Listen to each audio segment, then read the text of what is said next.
সারা দেশে কি তারা একদলীয় শাসন ব্যবস্থা প্রতিষ্ঠা করতে চায় মাননীয় স্পিকার? এটাও আমরা বিএনপির কাছ থেকে জানতে চাই। সরকার দলীয় সংরক্ষিত নারী আসনের একজন এমপি তিনি তার বক্তব্য প্রদানের সময়টাতে বলেছেন যে আমার অতিরিক্ত দায়িত্ব, অর্থাৎ তার অতিরিক্ত দায়িত্বের কথা বলে দুইটা সংসদীয় আসনের কথা তিনি উল্লেখ করেছেন রংপুরে, এবং তিনি সেখানে যাওয়ার পরে আমরা সেখানে বিএনপির যারা নেতাকর্মীরা আছে তাদেরকে আমরা এই ধরনের বক্তব্য দিতে শুনেছি যে এই আসনে নির্বাচিত যিনি এমপি তিনি আসলে এমপি না, সংরক্ষিত আসনের যিনি এমপি তিনি আসলে সেখানকার এমপি, যে ধরনের কাজ হোক না কেন সেটা তার মাধ্যমেই সেখানে হতে হবে। আবার সেই দিন আমাদের প্রতিমন্ত্রী শাহে আলম সাহেব তিনি সেটা বলছেন যে এরকম অতিরিক্ত কোনো দায়িত্ব দেওয়া হয় নাই। আজকে একজন মহিলা সংসদ সদস্য তিনি বলছেন যে অতিরিক্ত দায়িত্ব দেওয়া হয়েছে, সেদিন মন্ত্রী বলছেন যে অতিরিক্ত দায়িত্ব দেওয়া হয়নি। আসলে কোন বিষয়টা সত্য? দ্বিতীয় বিষয় হলো এই যে অতিরিক্ত দায়িত্ব দেওয়া হচ্ছে সেই অতিরিক্ত দায়িত্বের আওতা কতদূর, সেই অতিরিক্ত দায়িত্ব কিভাবে পালন করা হবে, সেই অতিরিক্ত দায়িত্বের সাংবিধানিকতা কতদূর সেটাও আমরা একটু জানতে চাই মাননীয় স্পিকার। পাশাপাশি আরো একটা জিনিস মাননীয় স্পিকার, এই যে অতিরিক্ত দায়িত্ব দেওয়ার কথা বলা হচ্ছে সেটা শুধুমাত্র বিরোধী দলের সংসদ সদস্যরা যে আসনগুলো থেকে নির্বাচিত হয়েছেন শুধুমাত্র সেই আসনগুলোতেই এই অতিরিক্ত দায়িত্বটা দেওয়া হয়েছে। এর মধ্য দিয়ে একটা জিনিস কিন্তু খুবই আশঙ্কার জায়গা তৈরি করছে, বিএনপি কি বিরোধী দলের আসনগুলোতেও তাদের মহিলা নারী এমপিদেরকে দায়িত্ব দেওয়ার মধ্য দিয়ে সারা দেশে কি তারা একদলীয় শাসন ব্যবস্থা প্রতিষ্ঠা করতে চায় মাননীয় স্পিকার?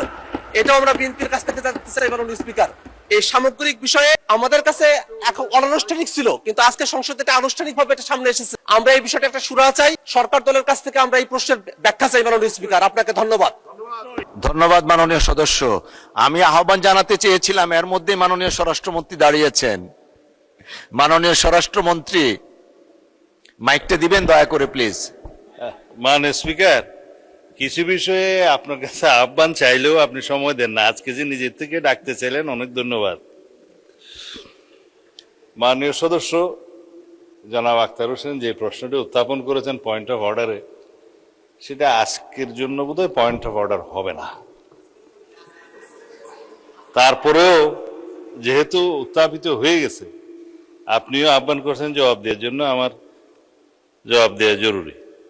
এই মহান জাতীয় সংসদ 300 সদস্য লইয়া গঠিত হইবে আর্টিকেল 65, আর্টিকেল 65(3) এর অতিরিক্ত আরো 50 জন সংরক্ষিত আসনের মহিলা সংসদ সদস্য লইয়া এই সংসদ গঠিত হইবে। 300 সদস্যের যে একক আঞ্চলিক এলাকা আর্টিকেল 65(1), এই একক আঞ্চলিক এলাকা উপজেলা, পৌরসভা বা ওয়ার্ড বা ইউনিয়ন ক্ষেত্রমতো যাহা প্রযোজ্য, ডিলিমিটেশন অ্যাক্ট অনুসারে under this constitution delimitation act করা আছে, এবং ডিলিমিটেশন অ্যাক্ট অনুসারে সেই নির্বাচনী এলাকাগুলো ফ্রম টাইম টু টাইম ডিলিমিটেটেড কয়েকটা হয়েছে।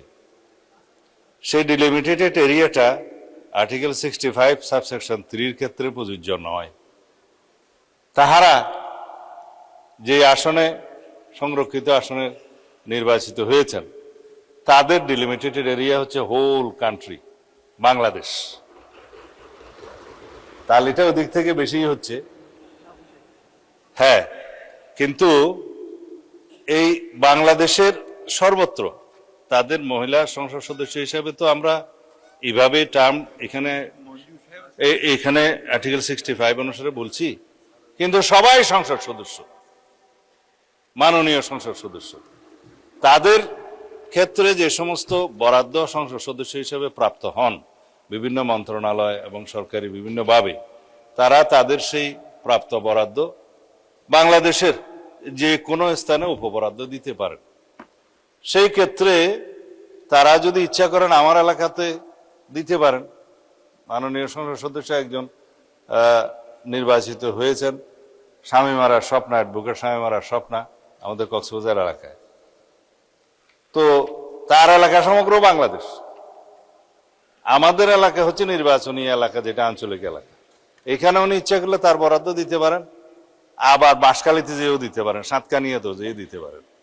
এখন যদি কোনো মাননীয় সদস্য এখানে বক্তৃতা দিয়ে থাকেন যে আমার এলাকা এটা, আমার এলাকা ওইটা, তো নিজেকে লিমিটেড করেছেন, এটা ঠিক হয় নাই।